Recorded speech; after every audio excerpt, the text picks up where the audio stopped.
Live on a Thursday. It's the 21st of August. Welcome inside the vault for a Ravens Lunch Hour live stream. I'm Bobby Trossett. She is Sarah Ellison, and this is brought to you by our friends at BMR Around Town. I am obviously not in my normal place. I'm in Circa Sports Resort in Las Vegas, Nevada for the annual contest weekend. My pal Jake Asman and I are doing some work out here. It's a great conference, great event, and I look forward to telling you more about that over on the Bobby Baltimore side of things later on today, as I did last night. Partner, we've got breaking news today because beat reporters across the Baltimore beat, if you will, are sharing just within the last couple minutes, which forced us to pivot in terms of what we wanted to lead with today because Lamar Jackson is not at practice a day after, of course, his abrupt exit, which was initially described by the beat community as, well, one, he was knocked down, and two, he seemed to be favoring or flexing, to use Jeff Zaribek's words in his tweet, Sarah, his arm/wrist. Well, not long after that, a team spokesperson comes out and tells multiple people within that beat community that he was just stepped on and is fine. So the question becomes, Sarah, 24 hours later, not present at practice, is he fine or is he not? John Harbaugh will speak with reporters at some point, probably before we end this live stream. So be ready for one of those shows where we're kind of just on the fly reacting to news as it comes in. But again, Lamar Jackson not at practice today, partner. Your thoughts kind of rewinding first to when we first learned of this yesterday to where we are now. Yeah, well, I mean, it's one of those things where you're trying not to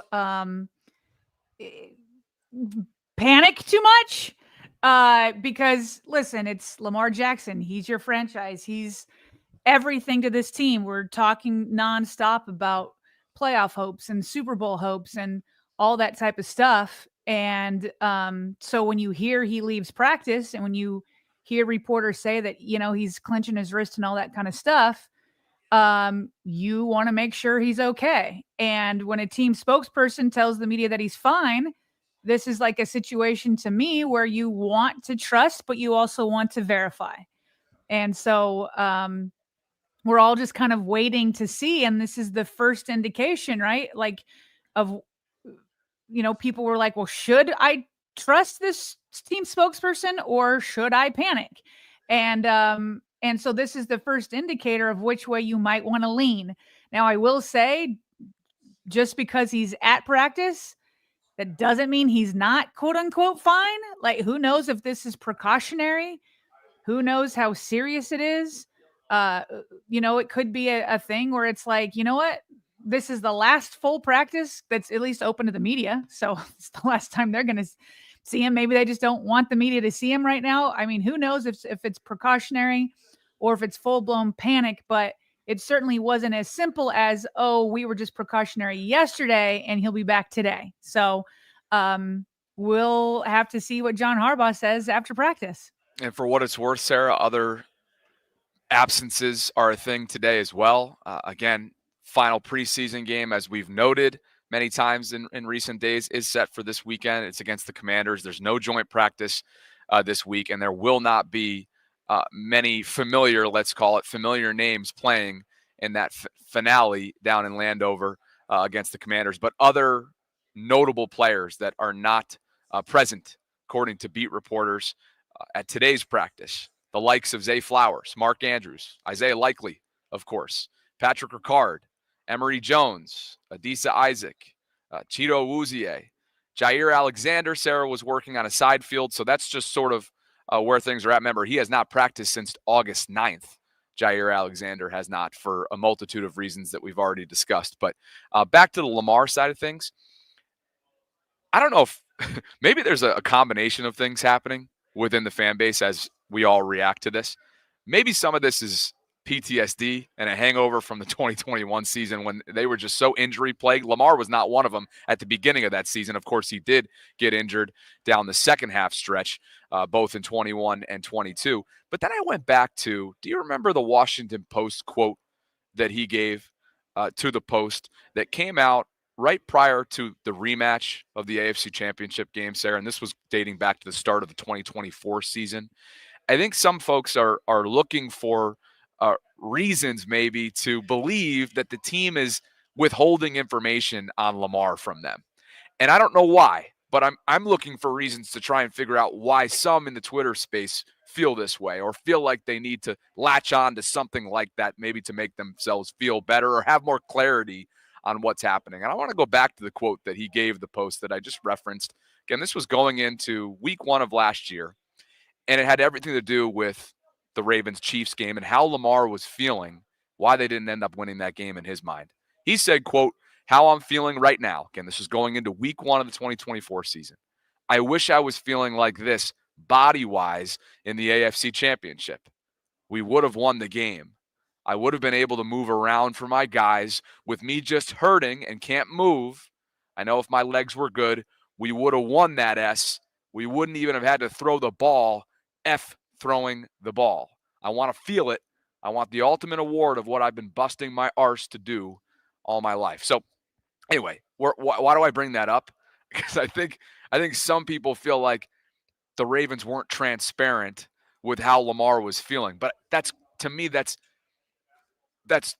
way too far of an assumption to make, because what player feels good going into an AFC Championship game after a grueling NFL season, especially with what Lamar did in that 2024 campaign, how much he was used, how much he did use his legs leading into that. So I just can't quite get behind the whole conspiracy theory, withholding information belief that is out there within some circles in the Twitter space.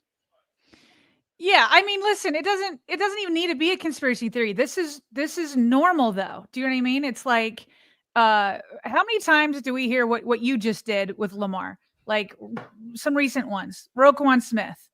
Oh yeah, I wasn't totally healthy going into the season last year. And then he got better throughout the year.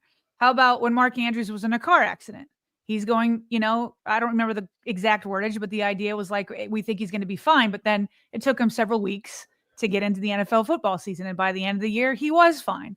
And so and it's not just the Ravens. This is like every NFL football team where it's just like players. How many times do I hear players say, "Man, I can't wait until I'm retired because I'm going to tell people how I was really feeling and this and that," because there's gamesmanship. So I don't even want to call it a conspiracy theory. Like, I think it's legit to be, okay, he left practice early.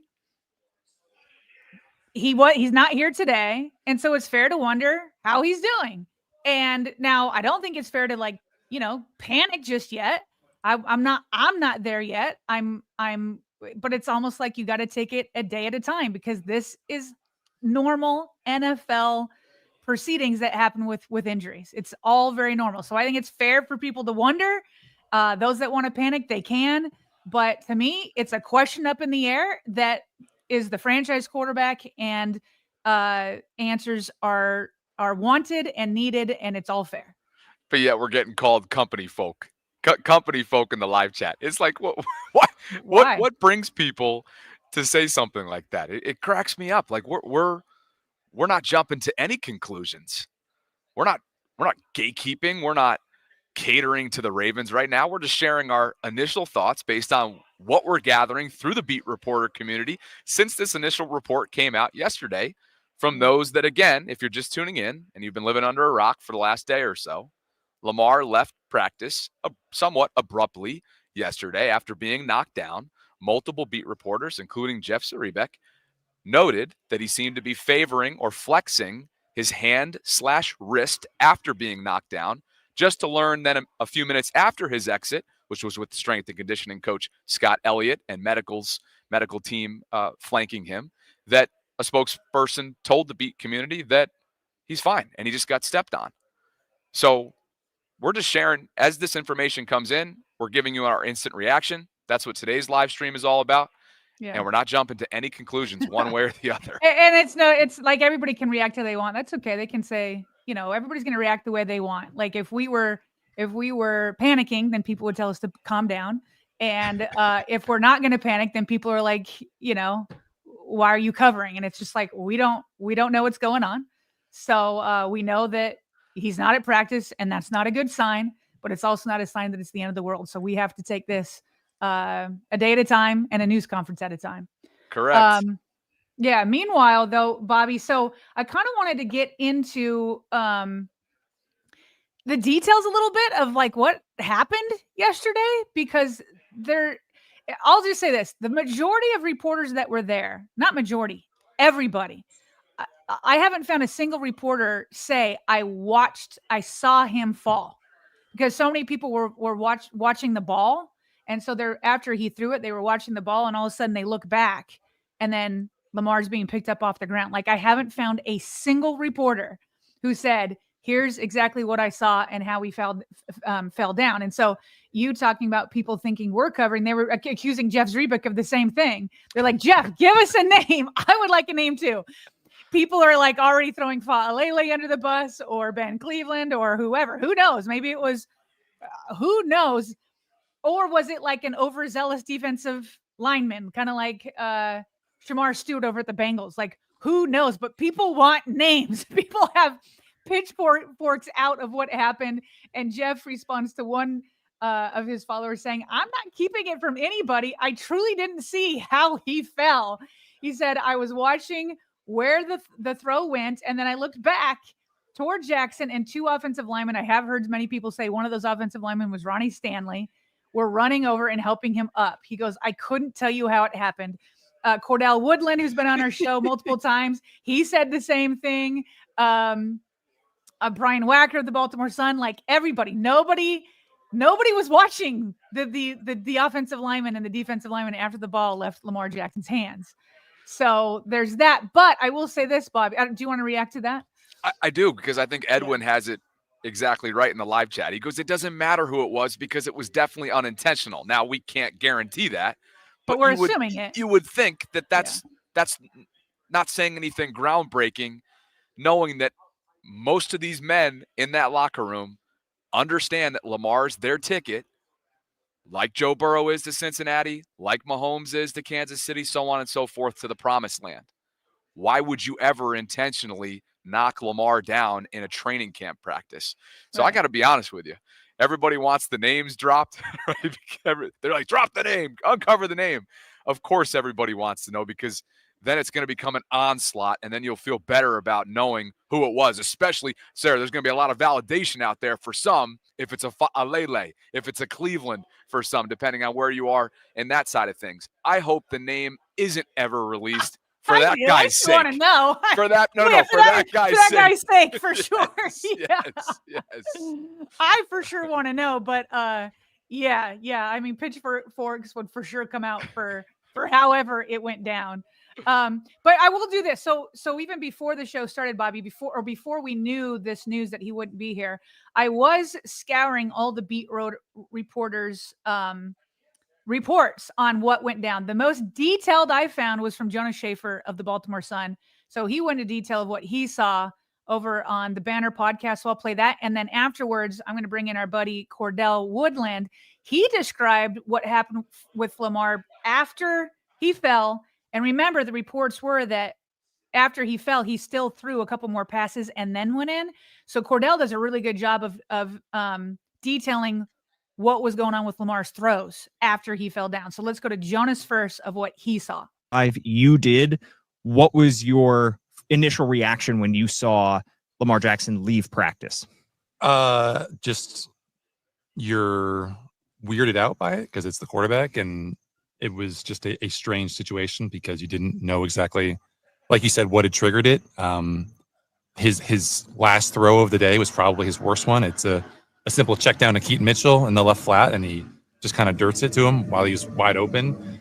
So he goes back to the huddle. They change the different teams. They go from the starters to the backups, and Lamar's kind of lost in the shuffle. And then I look over again and see a figure with a single-digit jersey walking over the length of the field with Scott Elliott, who's the Ravens strength and conditioning coordinator. And typically, we should note, not the point person for injuries, because he's not the guy who would be able to diagnose something or treat something on the field.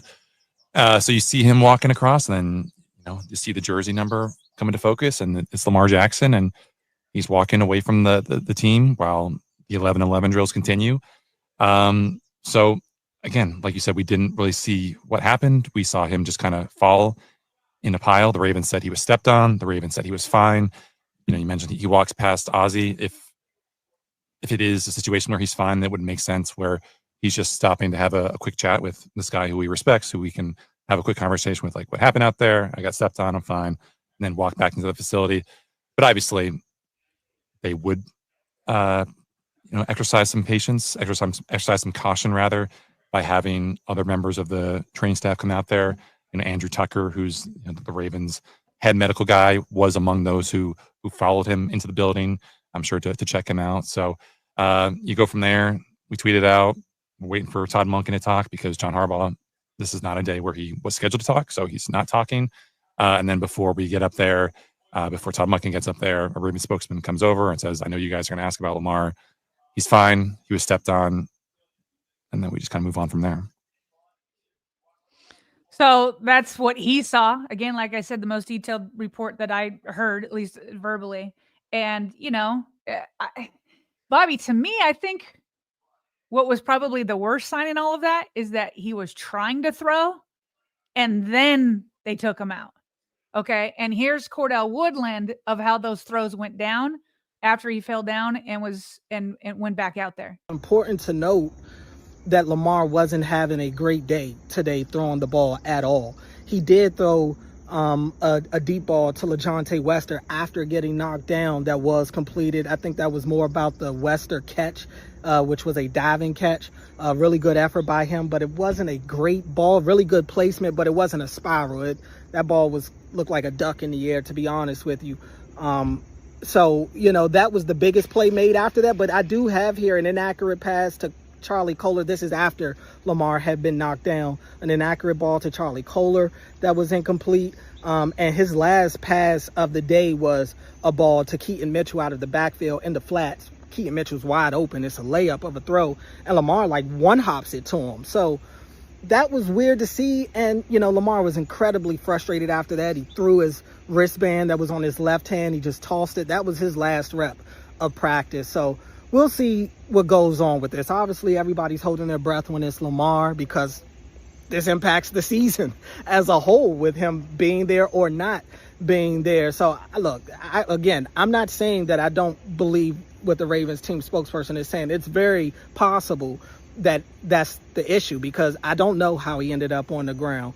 So we'll just have to see how this unfolds. But not a sharp day as a whole from the offense in general. Like I said, Lamar was not great today, even before getting knocked down. And, him leaving practice, as you can imagine, shifted the vibes of the team. You could feel it in the air that things were a little different after 8 leaves practice. No doubt about that.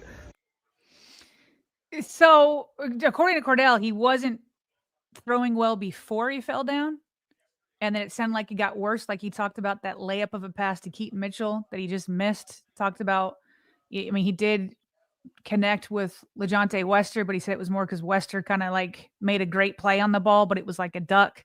And so that, to me, and knowing that he was flexing his wrist, that's probably what I'm looking at the most of is it just if he was throwing that poorly, are they okay, we're going to give this wrist a break and I should say it differently, a rest. We're going to give this wrist a rest instead of pushing it. So I don't know. I'm just trying to think of all the different things of what fine could mean, right? It's such a vague term. Is it certainly wasn't to come back to practice, but it just by the way he was describing the way his passes were just bad, especially after he fell. I would just like to know how serious the wrist could be. I mean, there's no doubt that there's some kind of strange, inconsistent messaging here. Yeah. Right? I think that's probably fair to say that multiple folks that had, what do we want to call it, a bird's eye view or a vantage point or a sideline view of what happened in the aftermath, even though they didn't see the initial knockdown, clearly saw that he was flexing the wrist/hand. Mm-hmm. So for that to be seen by the beat reporter community and then the Ravens to come out and refer to a completely different part of your body is sort of strange. That's a little inconsistent. And who knows, Bobby? And I'm just like, if he gets stepped on, does he fall on his wrist weird? Do you know what I mean? So Sure. I don't know. Which is why it's like, but we have it's no not information yet. yeah, it's not like, it doesn't feel like this is life or death. There's still multiple weeks till the start of regular season football. Right. He was able to stay in the game in practice for multiple reps, albeit not clean, to Cordell's point there. Yeah. Post injury, I'm air quoting because we just don't know what the injury is. And so it's like, we have to talk about this. We have to go off of what we know. But the sun's going to come up tomorrow, and hopefully before the end of this live stream, John Harbaugh will give, well, he ain't going to give anything, is he? He's not going to say anything. What do you think? Well, I think he has to. This You think isn't so? like for Lamar Jackson. You think he's going to say something that's worthy of a I don't know response how for worthy us? it'll be. I don't know. I don't know how worthy it'll be, but he can't go up there and be like, and like dismiss the question. Like some of them, he'll be Can't like, dismiss it. He can't dismiss. But is he going to bounce around it though? He's Maybe. good at that. Maybe. He's good at that. To me, here's what I'll say. If he's truly fine, I think Harbaugh will be detailed. If it's kind of iffy, I think he'll be vague. That's fine. Yeah. I think that makes a lot of sense. Yeah. So listen, thank you guys we'll table it for now, right? We'll table it for now. Yep. And we'll listen for the press conference and see what he has to say. Yeah, we'll be ready. And we're so glad you guys can be with us on this Thursday. If you're wondering where I am at Circa Sports in Las Vegas, Nevada. It's the annual contest weekend. Great opportunity for my personal channel. Great opportunity to continue rocking the Vault merch, of course, and promoting what we do here on this side of the country. So thanks for being with us today. We'll get to some super chats in just a bit. If you could on the way in, please like the video, subscribe if you haven't already done so, hit that notification bell, and consider hopping on the Be More Around Town wagon. Town. How about the pronunciation of that? Town. Be More Around Town. You guys know the drill by now. What an opportunity it's going to be an awesome season. The road trips that they have available to you will be even more awesome if they live up to what they are on paper, like a rematch, for example, of the divisional round, week 1, Ravens and Bills in Buffalo, hosted by Chris McAllister. Be More Around Town is the premier road trip and tailgate company in Baltimore, and we've had a tremendous time getting to tell you all about them throughout this summer campaign. And just know, if you book a road trip experience with them and you are a Voltron, just go tell Brian through brian@bemorearoundtown.com. That's via email, Brian Snyder. And that'll allow you to redeem what they're giving to all of our Voltrons who book a full Ravens away trip experience with them. And that is 2 complimentary passes to a VIP purple tailgate of your choice. That's a home tailgate for this upcoming 2025 season. So all you have to do when you sign up with Be More, book your spot, pack your bags, and just show up. A lot of road trips to consider, like that Buffalo one. Minnesota comes to mind.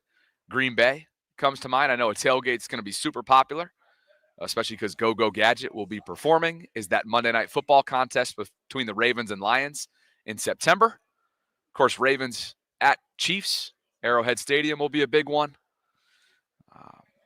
Gosh, take your pick. Miami's going to be a big one. Go ahead, Sarah. What's the food situation? That's what I want to hear about. Tell me about the food. Take your pick. I mean, it's part of the all-inclusive package for all these tailgates, for all these road trips. So I know me, for myself, prior to every single home tailgate that I've done for pregame shows the last couple seasons, I'll load up on, literally take your pick. Pulled pork, your typical burger type of, grilling and barbecue choice. Gosh, I love the pulled pork sandwiches that they do. Yeah. That's my go-to. But they have seafood options, of course. You've got Mother Shuckers if you like oysters. It's awesome. It's literally like such variety that they give you. Yeah. That and it changes every week, too. That's the cool part about the local vendors that they bring in. It changes every single week. So BeMoreAroundTown.com is where you can learn more. And I'm glad you asked that, because that's not something I typically make a lot of time for, just because I'm Really streaming. burning. Yeah. But everybody else, that's like their calling card for why they show up to this event, All right. So nobody's going hungry over at these tailgates or on these road trips. and they're certainly not leaving parched. I know that too. Okay. So BeMoreAroundTown.com. You guys know the offer that stands. Go visit the show notes. Visit the pinned comment right now in the live chat if you want to hop on this road trip bandwagon. There's going to be plenty of home tailgate options as well. And I'm hoping to finalize my schedule for this fall as well to work with Be More at least a couple times. So be on the lookout for that in the coming weeks. Super All righty. Yeah, let's get to some super chats. Over 1,900 concurrents at the moment. It's a good, solid Thursday show. Everybody wants to know about Lamar. Yep. Hopefully we'll have more information from John Harbaugh within the next hour or so. Ravens Flock 5752 became a channel member. So welcome to Voltron status, Ravens Flock. And Sarah, Mike Hozempa. What's this? Canadian? Is this a Canadian $2 for you? He says, who's our sack leader? Both predict. Love from Canada. Sack leader. I'm going to go with, in a contract year, knowing the Ravens are going to give him every opportunity, I'm going to go with Odafe Owe. I think Mike Green could be that guy maybe in a year.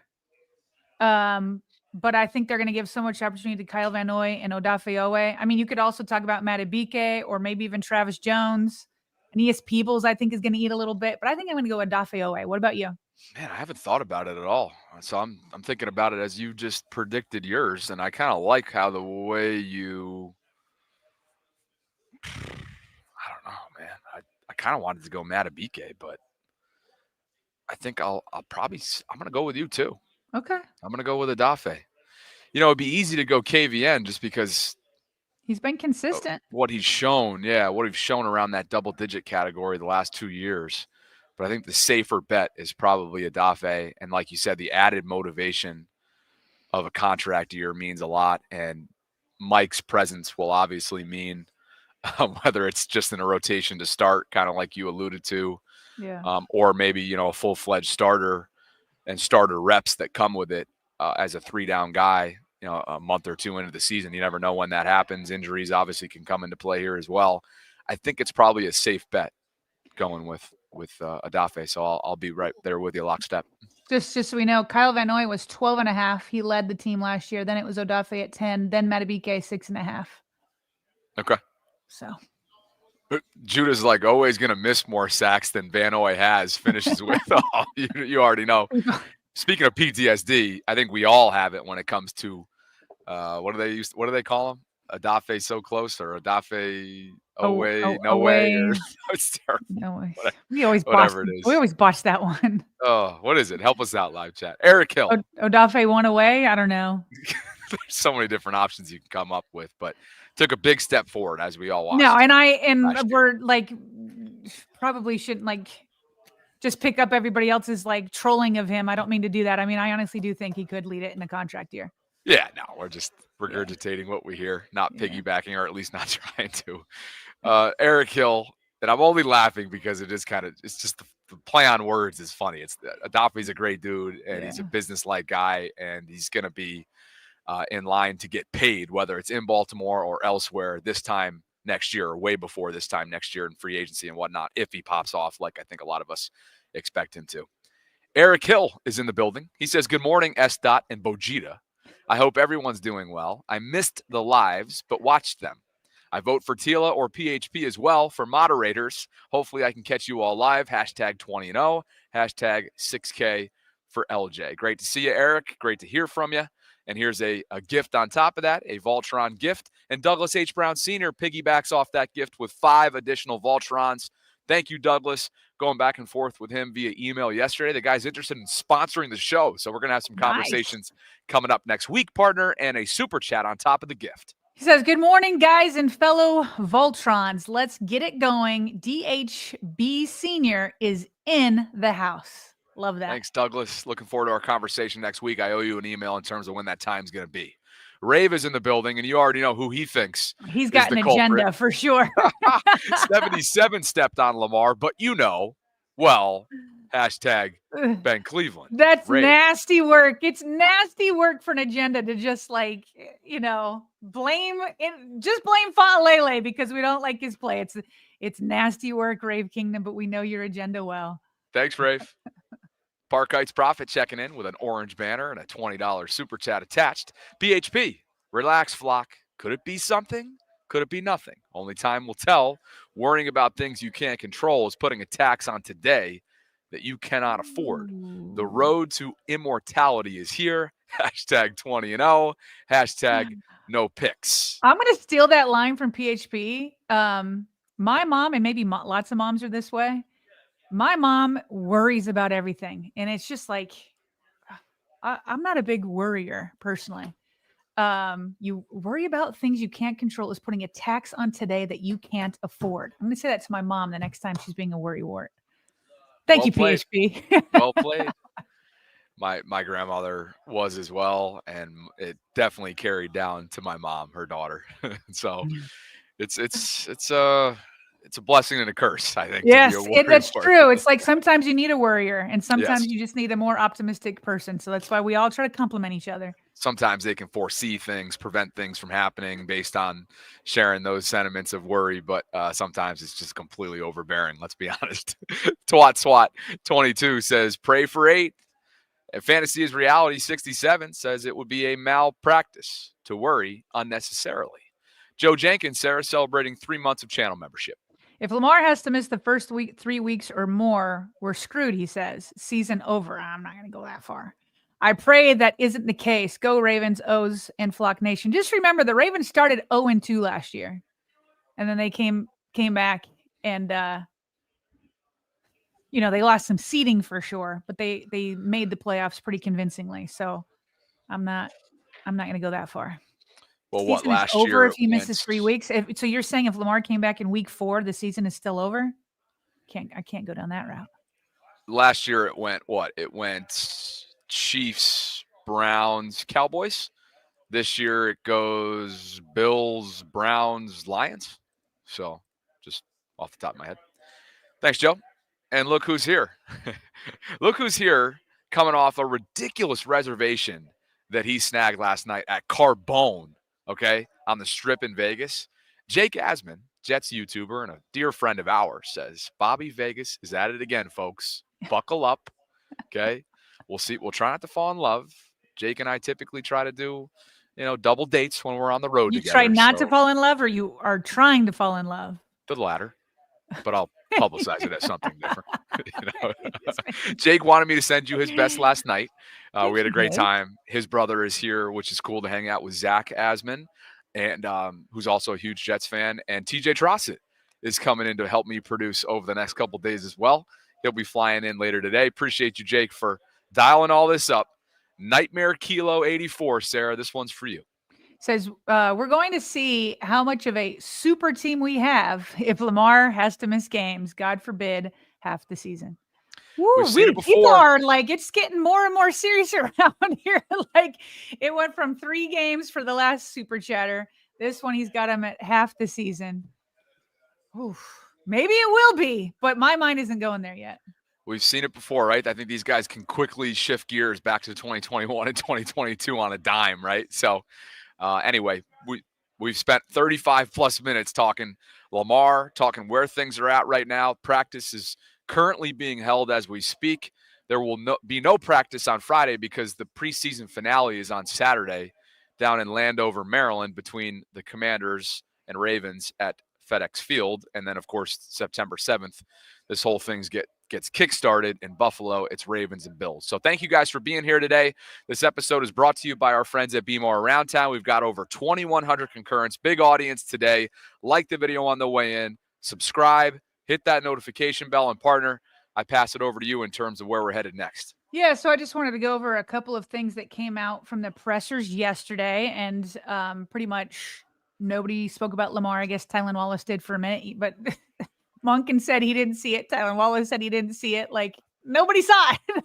It's just like, it's just crazy to me that nobody saw it. But here are some things they did talk about. So I touched on this yesterday with Cordell, who was here while you were absent yesterday, Bobby. And because Ben Cleveland and Daniel Fa'alele have sucked all the oxygen out of the room when it comes to talking about the offensive line, we've really not given any credit or love or anything like that to Andrew Vorhees, who, according to Cordell, has just come in and snatched the job. We kind of wish that would happen on the right guard, where it's just like, this is my job.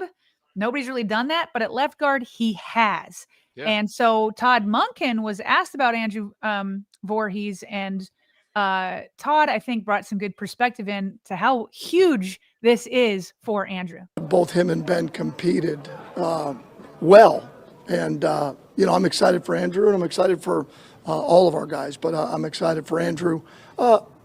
Essentially, think about what he went through a few years ago, and then to come back and basically redshirt and then start off last year and then get dinged up, and then we went with Patrick. So I'm excited. He's come a long way, and his best football's still ahead of him. Yeah, you just think back, Bobby, like we've talked about how many times Eric DaCosta drafting a guy late because of an injury hasn't worked out. Like David Ajabo was one of the first things that come to mind. But with Andrew Vorhees, I mean, I guess we still need to see this season. But so far, based off the way he's played to just grab this job and make it his, what a moment for him, knowing that he was injured at the combine, correct? And he was supposed to be drafted rounds ahead of where he was. And so he is a guy that maybe this will become a success story where a guy did drop when he should have gone much, much earlier, and the Ravens were able to snatch him up. But to see him come back from that injury, then he had basically a redshirt rookie year where he worked out inside the Ravens facility. Then he thought he'd get it last year and then was injured early, then never gained it back from Patrick McCary. So I just like that Todd sees the perspective and how big this moment is for Andrew. Yeah, I share his excitement too. Yeah. Andrew just seems like a great dude who has obviously had to express a ridiculous amount of patience over the last couple of years. And I think you just outlined it well, going back to the scouting combine where he tore his ACL, and mid-ACL tear at his pro day, I think it was, still put up a ridiculous amount of reps on the bench press, just showing the kind of heart and tenacity that he had. And I can remember you and I were getting ready to do our post day 3 of the 2023 draft stream. And I think it was 2023. And all of a sudden, what do you know? Or was it 2024? No, it must have been 2023. And they trade back into the 7th round. They had already conducted their press conference. The Ravens did, the higher ups, DaCosta, Harbaugh, and company. And then they decide, hey, we're actually going to go and get this guy. We're going to take a flyer on him. To your point, it leads to the redshirt season. And then I remember asking John Harbaugh at the combine this past February in Indy, was it more about Andrew's injury or your trust in McCary that when that door opened, it ended up shutting? Mm-hmm. McCary shut it. And he walked through the door and slammed it shut behind him. He did. He did. Now, en route to one of the most heavily penalized seasons from an offensive lineman, with 11 total, if memory serves. Ronnie Stanley was heavily penalized too. I want to say both of those players ended up with 11 of them. That's got to get cleaned up. And I think Andrew will be serviceable. He will be cleaner and more polished, you'd like to think, since McCary was asked to do so much and was spread so thin up and down that offensive line. Andrew is a guard at heart. And so I kind of like the fact that he's seizing this opportunity, one with a little bit of competition this summer in the Ben Cleveland category. The two of them kind of battled it out or whatever, if there was any competition. I mean, it was clearly told to us, meaning through the media by coaches, that there was a competition to be had there. But I think they find comfort in him, and you just wonder if he never went down with that injury, would that door have ever even opened to begin with that allowed McCary to go shut it. Meanwhile, Rasheen Ali, a lot of people are talking about him, A, because he has played well in the preseason, but B, because John Harbaugh certainly made it sound like he was going to make the team, saying that there was going to be 4 running backs that make the team when he was asked about Rasheen Ali. And he said, but it could change. So I don't think he was talking about fullbacks because they're not getting rid of Patrick Ricard.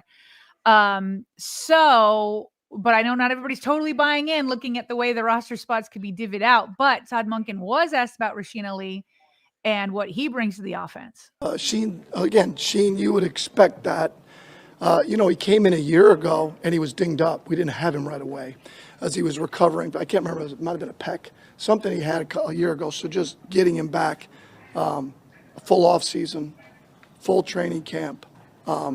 He's only going to continue to get better. He is an explosive athlete that we have to continue to find ways to find opportunities within the offense to get him involved because he's an explosive athlete.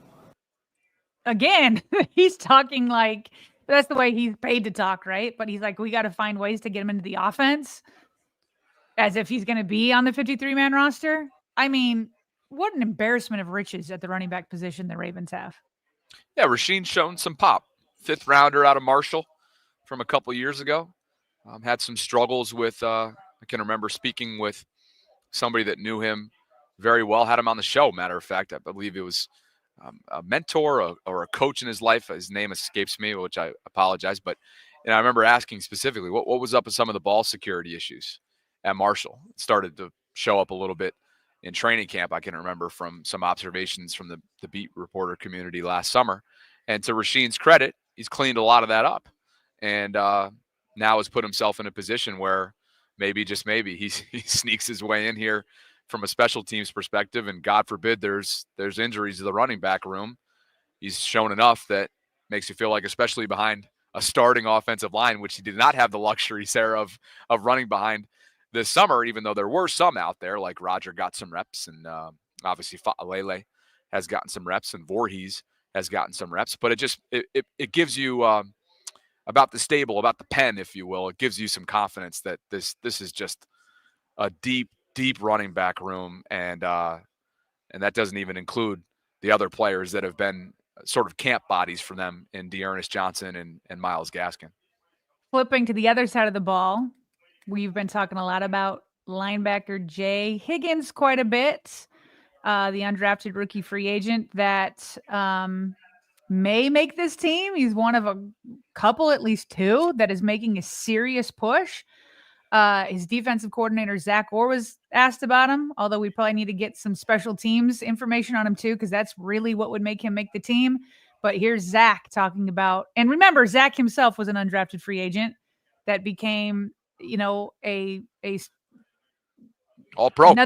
An all-pro that was like right next to Ray Lewis, and they both like balled out. It was just like this duo that was awesome. So he knows how far undrafted rookies can come. He's a real instinctive player, man. He's real instinctive. High football IQ. He's a guy that's it's rare nowadays. Like a lot of linebackers now, they got moved to linebacker late in college, or his first time playing a position was in college. He's been a linebacker basically his whole life. So he understands how to read linemen, read pools, understands zone drops, man drops, spacing in coverage. That's underrated for the linebacker position. So he was a great player in college. I mean, his resume speaks for itself. Should have been drafted, but, measurables probably knocked him down. But, he's definitely athletic enough, fast enough to play at this level. And you combine that with his IQ and playmaking ability. I mean, he keeps it going. There's no reason why he shouldn't play a long time in this league. And he works at it, man. He works hard. Just very pleased with him. Ooh, no reason why you shouldn't play a very long time in this league. If he's not giving coach speak, that's somebody you want to keep on your 53-man roster. And if he feels like he really should have been drafted, Jay Higgins, I think, will be a guy that will be tougher to sneak onto the practice squad, right? There's a couple of undrafted rookies that I'm like, maybe they could sneak on Keon or the 2 Martins, right? Maybe you could sneak them on. But Jay Higgins has like popped off so much, both on the film, on the stat sheet, all that kind of stuff. And so it just sounds like a guy, if you feel like he can really play in this league for years to come, that's not somebody you want to let go of. It's like 5 days out from him potentially becoming available. And to your point, the resume screams, we need him in the building on a practice squad if he's available, right? Because this is a guy that was linebacker of the year in the Big Ten. This is not a non-Power 5 conference, Sarah, somewhere in, you name it, in some podunk town, some small school. This dude played his college football at Iowa. Yeah. He was a 5-year player for him. He was in the building 5 years, meaning I think one of those might have been, maybe it was the COVID year. I got to go look that up on Jay for what led to his 5-year tenure as a Hawkeye. Maybe it was either a red shirt, or being that he started in 2020, maybe it was a COVID year, but maybe it was red shirt. Anyway, long story, what really matters is, how did he finish? He finished in big time form for Iowa. Big Ten linebacker of the year, unanimous All-American, first team All Big Ten honoree, both in 23 and 24. So, yeah, you don't put him on the 53-man roster, he's probably not going to remain in your building all year long. Whereas, like you said, the likes of all due respect to these players, the Ruben Lowrys, the Martin guys, maybe even to a certain extent, Corey Bullock, even though offensive linemen that are serviceable and developing, probably looked at as more coveted, just given the price.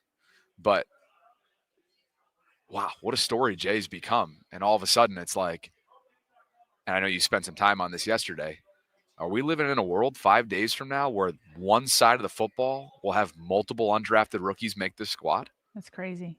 Right? If it's so, not far-fetched. it's going to be, it's not far-fetched, but it's going to mean the end for somebody, I don't know, like a Bo Braid. Like, I mean, who knows? Who knows? I'm bumming about that for Bo. You know, we had him I on the know. show after the 53-man make a year ago, played some solid special teams for them. Of course, is the Maryland local kid. So, you wish him the best. But as of right now, you listen to our roster cut down special the other day with Jeff. And I know you're going to have Jason coming up from Huddle It Up Films on Monday when I'm traveling back from this trip. It's looking like Bo might be on the outside looking in. Now, this is just all predictory stuff, so we'll have to wait and see what Brass thinks of him. But got to see.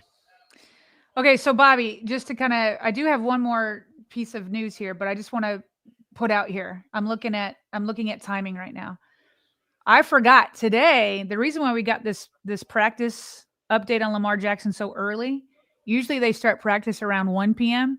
They started practice today at 11:30. So that's why we got the news before the show broke. Which means, though, that usually the press conferences start at 3. Today, they say 1:15 on the press release. The Ravens YouTube page has it starting at 1. So I've got it up. When Harbaugh comes up, I'm gonna play it out loud on my computer. I'll stick my mic at it. Does that work? Yeah, sure. So I just want to make sure that I want to get through one last piece of news here. We'll do a couple super chats. I've got some stuff on Zay Flowers. So we'll see what we can fit in. But I just want to let everybody know we are monitoring the press conference. And I imagine when John Harbaugh gets up there, it'll be the first question that he's asked. So we should be able to take that live. It'd be nice if they really did start at 1:00. That would be super helpful. But yeah, and so goes without saying. Yeah, just giving everybody kind of a layout of what's going to happen over the next few minutes here. But in the meantime, one last piece of news before we get to super chats. This was kind of buried at the end of like the practice notes on the Ravens website. This was like literally the last bullet point. They always like to give highlights and bullet points. Here's the last bullet point. If defensive coordinator Zach Orr isn't quite as animated on the sideline during Saturday's preseason finale, it's because he strained his calf or hobbled to and from the post-practice podium. So, Zach Orr a little bit dinged up himself over there. I don't know what's happening at the Ravens practice these days. But well, you don't say, Sarah. This is the same guy that literally toppled over Ardarius Washington at one point last season. And that viral, wasn't it like the Christmas Day? Didn't they play Houston Christmas Day last year? And I think Ardarius put one of his hit stick plays on tape. Yes. Joe Mixon, big 4th down stop. And as he's going over to the sideline, here comes Zach feeling like he's all literally in pads, as if he was padded up, and just in a celebratory fashion went after Ardarius Washington and flipped over him. So that's somebody you want in your corner first and foremost, but looks like he's going to have to settle down while he rehabs his calf. Okay, but I need him 100% by the time the season starts because I want to see Zach flying around and getting his players fired up. So well, you forget that he's younger than Kyle Van Noy, Zach could be still playing if he didn't have just those horrific injuries at the end of his career. The guy could still be Well, playing. it was because they found a genetic issue in his neck. Apparently, he had always had it, and that's why he retired. Then he tried to unretire once he was trying to get different doctors to say, yeah, he could play with it. But then by then, team doctors were like, no, we're not taking on this liability. So it wasn't even like injuries. It was because they found something in his neck that apparently he always had. It's a darn shame. Yeah, it really is. But here we are today. Up and coming coach that could become, he's definitely going to become a head coach, right? You listen to the way that Chuck Smith spoke about him earlier this year, Chuck Pagano, right? I think there's a relatability to the players that are in the locker room right now, given that, let's be honest, some of these players are as old or older, like I just mentioned. He has such a pulse on being that he's so not far removed from his NFL career that's the wave these days. Relatability is almost like the first requirement. It's almost like a prerequisite these days for coaching. And he's getting such a head start that, it wouldn't surprise me if one day, I don't know about the successor of Harbaugh, because he's probably going to go till he croaks in this town. But certainly around the league, when you think about all the players that have become coaches and then immediately entered into their coaching careers, would not surprise me if Zach's suiting up as a coach against the Ravens at some point in the near future. All right, so maybe we'll check out a couple of super chats here real quick. 2 more have come in, and we'll just have to play things by ear from here on out. But who is this? Former PBA Joe This is Jenkins. Joe. It's Joe. Okay, it's Joe. You better read this one. What's up, Joe? Joe writes, until we know truthfully about Lamar, I'm shaking like a dog pooping peach seeds when it comes to our season. Let's pray he's good for week 1. I wonder why you gave me that one. Thanks, Joe. I did not want to read that. Thank you, Bobby, for doing the dirty work for us. Joe, hang on tight, man. Hang on tight. Keep your bowels in check. All right. Everything's fine until proven otherwise. All right. Goodness gracious. You took some time on that one, didn't you? Jalen Price, Sarah, for you. Jalen Price says, been a fan of the show I'm glad I got this one. Maybe I set it up this way. Yeah. Been a fan for the show for a while. Just wanted to say Bobby and Sarah continue to be great at #Voltron forever. Thanks, Jalen. Appreciate that, man. Thanks for being here. Thanks for catching us live. I know a lot of people can't catch us live on the daily, so it's always nice when a new name like Jalen, even though he's not new to the program, it's just always nice when you read a new name that you don't have like the day-to-day familiarity with. So thank you guys for being with us today. We've got more content on the way, and John Harbaugh, hopefully in the next couple minutes, is set to hit the podium. Over 2,500 concurrents. Big show on this Thursday. Like the video if you could. Subscribe. Hit that notification bell. Consider checking out our new merch line for polos like this at thevaultpod.com/shop. You can also become a channel member by pressing join, or you can consider gift-giving channel membership while you're at it. I'll get a count on where we're at, Sarah, overall on those Voltron numbers before we jump, but pass it back over to you. Okay, I think this is what we're going to do. Because Zay is like a conversation that I wouldn't want to be interrupted, what if we like skip over to quick hits? Because quick hits can be interrupted. I'm looking at the Ravens YouTube page. It's ready. It's at the countdown. It says 1 p.m. Might be closer to 1:15, but I think we could do a couple of, as I'm looking at my screen at John Harbaugh, I just saw somebody saying, why is a dog eating peach seeds? I want to know the same question. Amazing. Okay, so why don't we hit up a couple of quick hits here? I thought this was really interesting.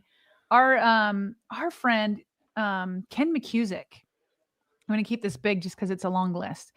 He put out a tweet yesterday that asked Ravens fans to say what their concerns are, heading into this last preseason game. And he got a ton of replies. And what he did is he kind of read through them, and then he ranked, I think, based off of how frequent different people were saying different things. This was before the Lamar Jackson news. I think if the Lamar news had come out, Lamar would be number 1. But Bobby, the Ravens Twitter came up with 17 different concerns. And so I'm going to list some of these out, and I'm curious which ones speak to you.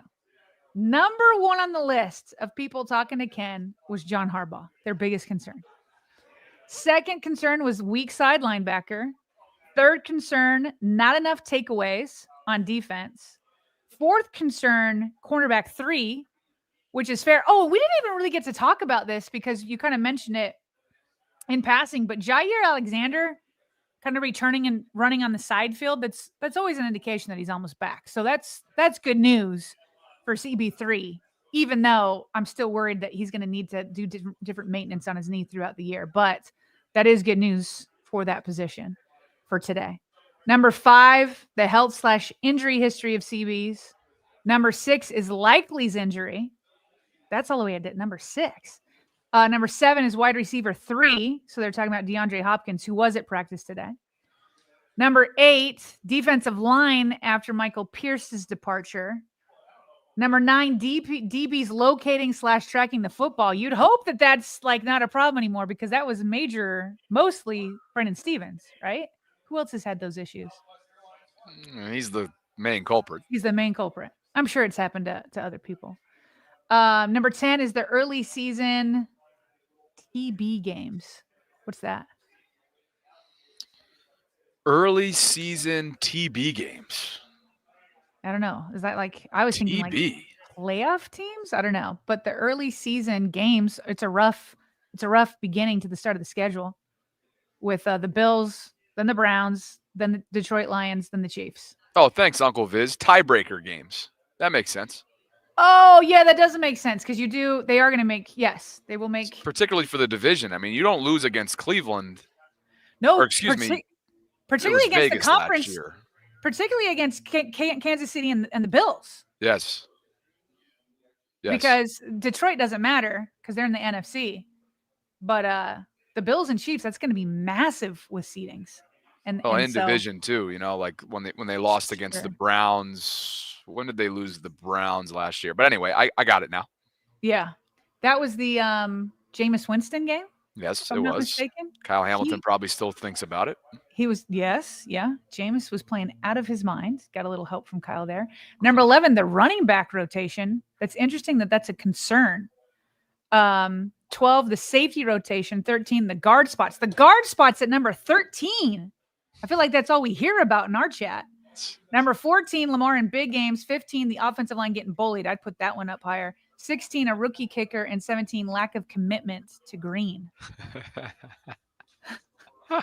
This is a fan base that is locked in. They are locked in. They are looking at the team with, as Ken put it, like this 40 times magnifying glass and whatnot. But a lot of them legit. Some of them a little bit surprising to me. But what sticks out to you the most? Well, hang on now. Okay. Locked in. Not locked in enough. Not locked in enough for my liking. You want to know why? Why? How the heck are we looking at 17 different options right now? 17 of them. And not one of them, Sarah, is the concern about lack of execution and pressure management in the postseason. Oh. There is not one on this list. Not one of them. Are you kidding me? They've just got Lamar in big games. Locked in. Pretty decent amount of variety. I'll give you that for locked in. But we don't have the biggest elephant in the room on this list. Come on. Okay. Come on, All Flock. right. All right. If we're calling it a spade, Sarah, what have we spent all off season long discussing? It is. It's shooting themselves in the foot in the playoffs, not playing up to their standard. I am stunned. Now, Evan says that's what 14 and 1 are about. Can we read those again? 14 is Lamar in big games, but they put it all on Lamar. And then 1 they're putting on hard. I don't think that's what 1 is. Yeah, no. 14 and 1. Well, wait a second now. Well, that's just calling out Lamar and Harbaugh. Lamar had a stellar. Lamar put him in a position to win the game when it mattered last year. So, and Harbaugh wasn't the one that was out there coughing up the football in the first half. I mean, come on. 17 options, and the biggest elephant in the room isn't included. It's not Ken's fault. It's just this sample size of tweets that he received. Yeah. Just saying Harbaugh doesn't scream to me like playoff stuff. I feel like there's so many complaints about Harbaugh, including like game management throughout the regular season. You know? Well, look, it may be some in the chat, right, to reflect some of the comments that I'm seeing. They could be referring to one single game and one single game alone, and that's the AFC Championship. That's a conversation. That's obviously a different conversation. Yeah. 2 years removed from that, abandon the run. We all And know maybe what happened. and maybe the way he summarized it, maybe some people were complaining one thing about Harbaugh, like the AFC Championship game, and some were complaining about a different part of Harbaugh. Sure, So, sure. but Hey, just to reiterate, I don't want to like have my words twisted here. yeah. I think this is an awesome list. It's a thorough list. I mean, it screams at me what Ken kind of summarized in the second, which is this is a team that has been extremely successful over the last 2 seasons. He goes, but you folks came up with 17 different concerns in 10 minutes. That tells me the following. 1, Ravens fans are very passionate. So we should start there. Yes. Well done by Ken, right? Yes. Noting a compliment first. Ravens fans are very passionate. 2, we are applying 40 times magnification to potential cracks in the team. 3, the Ravens' problems are first world. Could not agree more with those 3 summarization points. Well, yes. And like, but you see why though, right? Like, how many times were the Ravens like a number 1 seed or one of the Super Bowl favorites and fall short? And so How many times everybody's in like, Raven, in everybody's Lamar looking history? at every little thing that could potentially go wrong because the Ravens haven't lived up to their potential for 5 years running. 5 years running. And we So. both know, just to answer the hypothetical that you just threw out there, Yeah. 2 1 seeds. 2 1 seed 2 1 opportunities squashed. Right? Gone, including a I do that all the time. I mean, I like my setup here too, but you know, including an AFC Championship game at home. That's brutal. Okay, another quick hit here from Jonas. So he's been taking an unofficial count of Tyler Loop at practice. So today again is the last practice open to the media. So up until today, Tyler Loop is 90 for 101 in practice with an 89.1. That's an 89.1% success rate over the summer. It's not bad for a rookie kicker. It's not bad as he continues to get better. What's Justin Tucker's all-time field goal rate? I'm looking it up right now. percentage. Yeah. He's 89, 89, 90, somewhere around there. Yeah, he's 89.1. 89.1, most accurate NFL kicker history. of all time. Yep. And here's Loop at 89.1. Yeah, there you go. It's tougher to do in games, obviously. It's tougher to do, especially when the weather element starts to be introduced. So Tucker did that with the pressure on and in all sorts of different environments. He's basically done it on the same fields all summer long. But I will definitely take that 89.1%. According to Randy Brown's evaluations, who looked at this year's kicker class with a magnifying glass, and that's like probably putting it lightly. There were 30 different players that he looked at, meaning kickers. Yeah. He feels strongly, and this is a guy that knows special teams. He's been with John Harbaugh from the jump, going all the way back to their Philly days. This is a guy who thinks that there are only 2 outdoor kickers in this year's class, and he feels like they got one of the 2. We don't know who the other one is. We think it's Andy Borregales, who kicked at Miami. Where did he end up, Andy? That's a good question. Let's see. He did get drafted, right? Weren't there 2? Yeah. That was, yeah. Oh, yeah. He was a 6th round. He was a day 3, too. Okay, he went to New England. I was going to say New England, but yeah. He went to New England. Yes. So I'm guessing he's the second one. But Randy That's my Brown, guess. Ravens special teams guru, assistant coach, thinks that there are 2 outdoor cold weather kickers in this year's class, and the Ravens got one of them in Tyler Loop from Arizona. Okay, now, how about this? Now, this is interesting. It was announced that Jake Paul, his next fight will be against Gervonta Tank Davis, Baltimore native. in an exhibition on November 15th in Atlanta. So this is okay. So full disclosure, I'm a casual when it comes to the boxing world. Okay. But correct me if I'm wrong, that Jake typically fights people that are either way past their prime, a la Mike Tyson, or just not like, I don't know, like true boxers, like maybe boxers that were converted from MMA or something like that, but not like guys obviously in their Tank feels like a legit fighter. Now, there might be a size differential. I don't know their sizes, but I was a little bit surprised by this one. What about you? I just don't follow. I can't sit here and spew what I know because I just don't follow it that well. Jake's got some legit victories from what I've watched over the years, but I mean, obviously Mike Tyson is approaching elderly status, and that there was a big entertainment value around that, and both guys got paid and paid handsomely.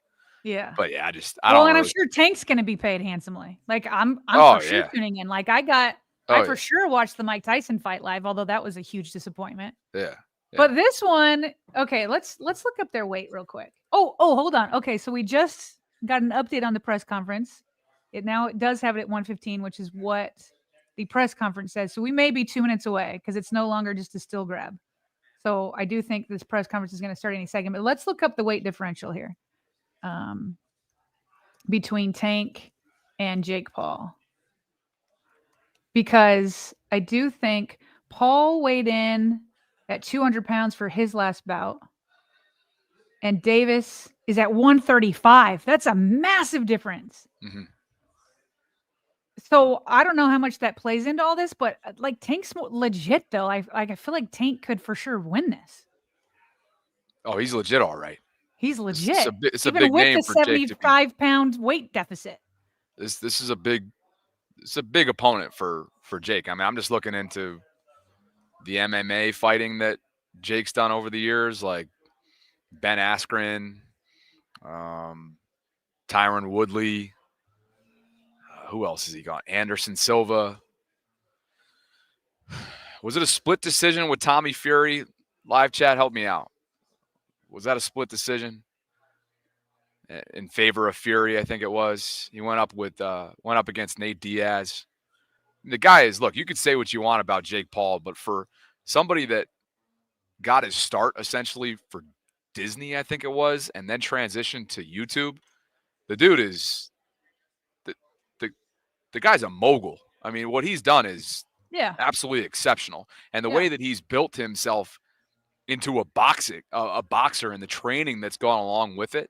Oh, the work I'm sure is insane. Insane. It's remarkable what he's done. I mean, he's a pretty obnoxious guy, but it's pretty freaking remarkable. Obnoxious, and that's partially why, he's so famous. He's along with so many other things.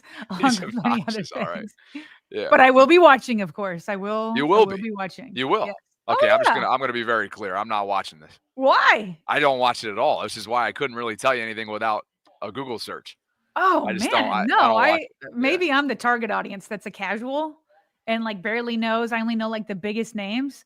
But it's also because it's Tank from Baltimore. Like I get like all of Baltimore's gonna be tuning in. You don't think so? Look, there's absolutely a contingent of Baltimore that, no question, has big time Gervonta Davis. Oh, here we go, Bobby. Here we go. But I'm not one of them. Being here, a good day today. Actually got a little weather, which is kind of fun. So we got some work with you hear it okay? Handling the ball handling with the rain and everything like that, which was a nice bonus for us. Obviously cooled off. I think the hurricane is coming. Florida, I know what hurricane weather feels like. There it is. But it has been cool the last couple of days, so that's been kind of a good thing for our guys because we had so much heat during training camp. So happy with the guys. Today's practice was focused on the game Saturday. And that's what the reps were pointed towards, the first time we've done that this week. So those guys could kind of get a feel for the game. And we're looking forward to the opportunity to go down there and play. John, we didn't see Lamar out there. Any updates on him? Yeah. He got his foot stepped on, like we said yesterday. I think Chad had mentioned that. They did a quick x-ray, and there's no damage or anything like that. I'm sure it's a little sore today, so we just kept him in, but he's fine. He's going to be good. How much of a relief is that for you after doing that? It was a big relief. Yeah, I told the guys, I said, prayers do get answered, because I was praying. And God came through. So, but he's good. Do you sense around this time when it's getting closer to the roster cut down, is there a different, especially with the guys that know they might be fighting for their NFL lives here, is there a change in just the this environment or atmosphere or anything on those guys? Yeah, it's a good question. I think there's a subtle change. I think they've already changed the topic there. But no follow-up on the wrist? I do wish that they, like, when he said x-ray, I was like, did you x-ray the foot or did you x-ray the wrist? Can we keep going, though, just in case All there's right, a follow-up? We'll keep listening. Yeah. There's a subtle change toward, okay. Let me get live, because this question is not. Guys' minds. Yeah, if you're just tuning in, John Harbaugh is meeting with media right now. Chandler Martin, what did you kind of Chandler Martin? Chandler. Oh, Chandler Martin. Sorry. What do you kind of see from getting this transition? Yeah, Chandler's looked good. I think he and Jay have both done a really good job. Will Quanco's doing a good job before he got hurt. But those guys have played good ball. They've learned the defense well and played well. And, I've done well on special teams, so very happy. He's in the mix. He's one of those guys in the mix for sure. We haven't seen Patrick hard in a while. Is everything okay with him? Yeah, he's got a little soft tissue thing. We're just holding him out this week. Should be back next week. Coach, when it comes to roster cuts, how much do you weigh what you see in practice versus what you see in the game? Because it's not always easy. Right. Yeah, I think it's a kind of a combination of both. You factor in both. I mean, the body of work in practice is important because there's so much of it, and it does give you a real good foundation. I think the games are kind of like the front porch in the yard. I mean, the games are the final piece. You want to put it all together and see guys do it under the lights as well. So it ties together that way, probably. John, we're talking to Tyler Santucci soon. I'm curious from your perspective, what's he been like in his first training camp here? Yeah, Tyler's done a great job. He's a heck of a coach. He proved that in college, as a defensive coordinator at Georgia Tech and all the stops before that. Came highly recommended. But he's a very detailed coach. He's very determined that the guys have a clear picture, of what their job is. And I think he's a really good teacher. So all those things, he's doing a heck of a job. I know he's motivated. He wants his guys to play well, and you really appreciate that as a head coach. Okay, pretty straightforward. All right, great, thanks. All right. All right, so Sarah, we were waiting for the follow-up, which is why we wanted to continue with the press conference sound that you just brought in. So well done there, but no follow-up ever came in terms of kind of checking in on what many saw within the beat reporter community with that wrist/hand. So basically, if you're just tuning in, the only new update is that Lamar underwent an x-ray. So an x-ray was had. There is no damage to the foot that was stepped on. We don't know who stepped on it, but Lamar's foot was stepped on. It led to his abrupt exit from practice after a couple plays, mind you, after a couple plays where he hung in there. And so, and then obviously prayers were answered according to Coach Harbaugh. So that's where we're at. I mean, obviously it's a bummer that the follow-up never came in there, Sarah, because it kind of leaves a slight bit of unfinished business, if you will. But there you have it. But maybe the wrist thing is something that, we're lashing onto, right? Like maybe that's why no question was asked about it. Like to me, when they were asked, they were talking about the wrist, maybe they didn't feel like it was enough to, I don't know. I mean, I for sure am with you. I would have liked it and just say, hey, John, we saw him clenching his wrist, just to be clear. Like this is like a foot injury that was x-rayed. Like there's nothing going on with his wrist. I think that would have been good because so many reporters noticed that. So there's that. But I'll say this: the way John Harbaugh talked about it. We said this at the top of the program. You're like, are we going to get anything substantive, right? And I said, I think that if it's fine, he'll be detailed. If it's not fine, he'll be vague.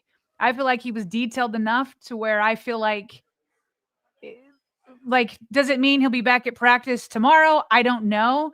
But to me, I feel comforted enough, and everybody else can have their own reaction. This is mine, that I feel comfortable enough that I feel like he'll be around week 1, especially when Harbaugh said prayers do get answered. Yeah. That to me is like him expressing personally relief because he was concerned.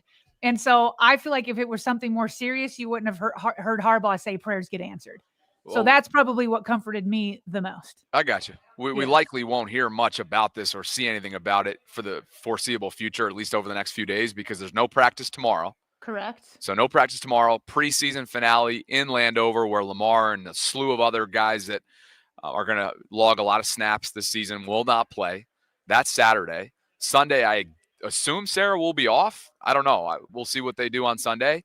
And then, Monday will be a fresh new start of practice week, but it's all going to be different because on Tuesday at 4 p.m. Eastern, this 90-man roster needs to be trimmed to 53. So I'm with you. Generally, I am with you on that interpretation, and that's what we just learned from John Harbaugh a short while ago. Okay.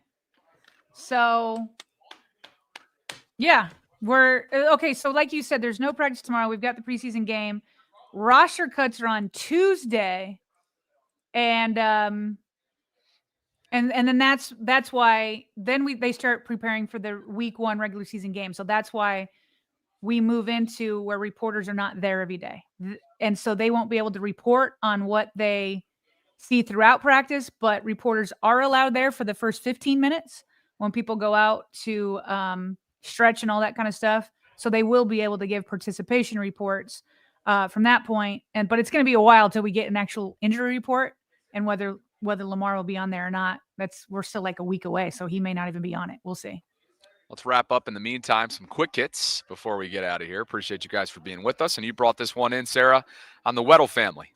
Yeah, so this is cool. I actually got some tape on him too. So Eric Weddle's son, Gage Weddle. And I remember Eric posting videos of like pulling his teeth. So these kids grow fast, so fast. Gage Weddle, who is a 2-way standout at Rancho Bernardo High School, that's in California, and the son of Utah Utes legend Eric Weddle, debuts as the #1 ranked athlete in the 2028 recruiting class, according to Rivals. So, Bobby, I went to Gage Weddle's Twitter page, and then he had a link to some of his film. So when they say he's a 2-way player, he is playing both deep safety, just like his dad, and quarterback. So he's also a quarterback. Check out, I just pulled like a couple of plays. Check this out. This first one is going to be him as the deep safety back. Check this out. So he's backpedaling. He's almost off the screen for a minute. I don't think you need it. I don't think this is copyrighted, so we can go big. So look at him pick that off. Whoops. Well, I'm just trying to get it big for you. There we go. Let's start it over again. So there he is circled. He goes off the back of the screen for just a second, reads the quarterback, flies across the field, and gets an interception for his team. This is the other angle of it. And I mean, just looking like his dad there. Now he's the quarterback, fakes the handoff, like rainbow pass over what looked like a long defensive end or linebacker. This one's a little bit dark, so it was hard to see what's going on there. But here he is again at quarterback. Another fake handoff, play action, and throws it deep on the run, in stride. Here he is at safety again. I think he's about to lay a tough hit on this guy. Boom! Yeah, he did. Cool. Very cool. Good for them. Runs in the family. So that's cool. That's elsewhere. Really cool. Dan Orlovsky with the Micah Parsons topic being a major one in the NFL right now, what his future is and whatnot with Dallas, tweeted out that it would be awesome to watch Micah have to chase down Mahomes in the AFC title game, but he did not specify, Sarah, what team he would like Micah to be with. Will he remain a Cowboy? If I'm a betting man, the answer is yes, and this has just been one big saga for entertainment purposes. I'll just say this. Unless that man comes to the Baltimore Ravens, I do not welcome him into the AFC. We don't need him around here chasing down Lamar Jackson. And by the way, I don't think he's leaving. He's not leaving the Cowboys. In fact, what's their new coach's name? Is it Brian Schottenheimer. Yeah, Brian Schottenheimer. He was asked about him, and he's like, they were like, "Is it hard to game plan knowing that your like defensive star isn't out there?" He's like, "No, because I 100% plan on him being out there week 1." And they're like, "Okay, well, if he's out there, is it under a new contract or the current contract?" And he's like, "I plan on him being out there week 1." And so, unfortunately for Micah, like the team just has so much control right now still. He's in his 5th year right now. And then they could franchise him, and then they could franchise him again if they wanted He's to. not going anywhere. Yeah, I don't think he's going anywhere. You don't let a in his prime future Hall of Famer walk out. You just don't. That's right. And if you're Cincinnati, you make the reigning sack leader happy too in Trey Hendrickson. You don't just let, especially with what your defense has been over the last year and what your defense is looking like it's projected to be in 2025 after a couple preseason games. Shall we? So more on the fly. Yeah, we'll table A. Tables A. I think we're going to need to table it because tomorrow there is no practice. So, and today, obviously, we just wrapped up the big storyline of John Harbaugh and where Lamar is. And the x-ray came back clean for that foot. Prayers have been answered. So Zay Flowers content will be pushed to tomorrow. Let's get through some super chats, and then we will jump. Okay. We left off with Jalen. So let's pick things back up with Joe, Sarah, and this one's for you. Joe says, I used to be a police officer in South Carolina. It's a South Carolina saying, oh, the peach thing with the dog and the bowels. He said it's a South Carolina saying for when you're nervous. Dogs probably don't eat peach seeds. It's just funny and a visual. It is funny. I will give you that. And it was a visual, all right. That's for sure, Joe. Unfortunately, it was a visual. Yes, it was. Steve Riddle is celebrating 2 months of channel membership. And C writes, can't believe the O-line wasn't noted. I believe that was in Ken's. Yeah, the guard spot was noted. And then also being bullied was noted, but it was low down on the list. Yeah. And I had you see. Oh, I knew it was noted versus notes. And Josh Schleppner, probably Schleppner, has become our newest channel member, aka Voltron status. And I promised that we would get an update on our count because we haven't been doing this a lot lately just because it's been so busy with content once training camp really got underway. Why don't we give a Voltron status number count? In order to do that, I'm going to pop into YouTube Studio and see what our number's at, Sarah. We are at 655, so not a ton of renewals lately. 655 channel Voltrons is where we were. Or where we are, I should say right now. We have been in recent weeks north of 1,000. So needless to say, if you'd like to become a channel member or give membership, you can do so by clicking on the link that we have in the show notes. You can also press the toggle feature join, depending on what platform you're watching this show on, and help us get that number back up to 4 figures. Thanks, Josh, for becoming a member. Before you do patrons, I just want to, because I have a chance to look at chat right now since we're all done with the content. Were you guys buying or selling what Harbaugh just said? I was buying it. I don't know that means he'll be back to practice next week, but I think he'll be fine for week 1. So just real quick, as many of you can, just put buy or sell in the live chat. Okay. And while we get that to populate, Justin Holt and Gordon C., thank you both for believing in what we're building. This is your monthly shout out because of the consistent support that you give us through Patreon. So Justin, Gordon, thanks, gentlemen.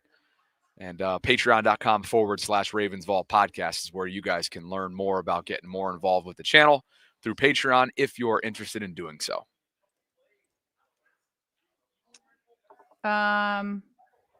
Okay. A little bit of both. A little bit of both. I'm seeing maybe a slight lead for the buys.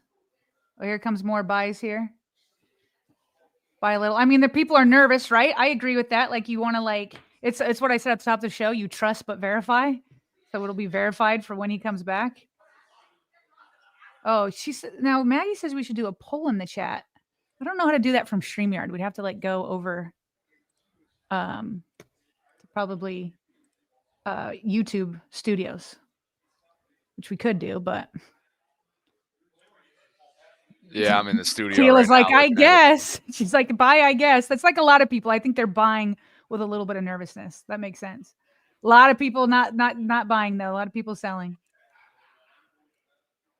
So Yeah, I'd say there's more. Are you doing it? Quick poll. How are you doing it? I'm in studio. I use professional skepticism. Yeah. Here it comes. Yeah. Okay, Our Bobby's got it first ever coming. poll. In the chat. So basically, John Harbaugh's Lamar commentary is that the X-ray came back negative on his foot. He's good to go. Prayers have been answered. Are you buying or selling given the initial beat reporter observations that were out yesterday, which was Lamar flexing that wrist/hand? Are you buying or selling John Harbaugh's commentary from a short while ago? There you go. Maggie, Now how do we You're see the results, Bobby? So you need to toggle over to, well, here, I'll show Studio? you. Watch this. Yeah. We're just gonna do this live. You're gonna teach me live. Oh, and I gotta Watch go this. right after this. You do need to go. I'm sure you do Watch too. this. Hmm. So here's a little look, guys, at Double vision. I guess I was gonna say, here's a little interactive look at what maybe some of you are looking at right now. So yeah, you're looking at it twofold. But basically we threw in this poll just a couple minutes ago. Oh wow, And there's a right lot now, more buy. Yeah.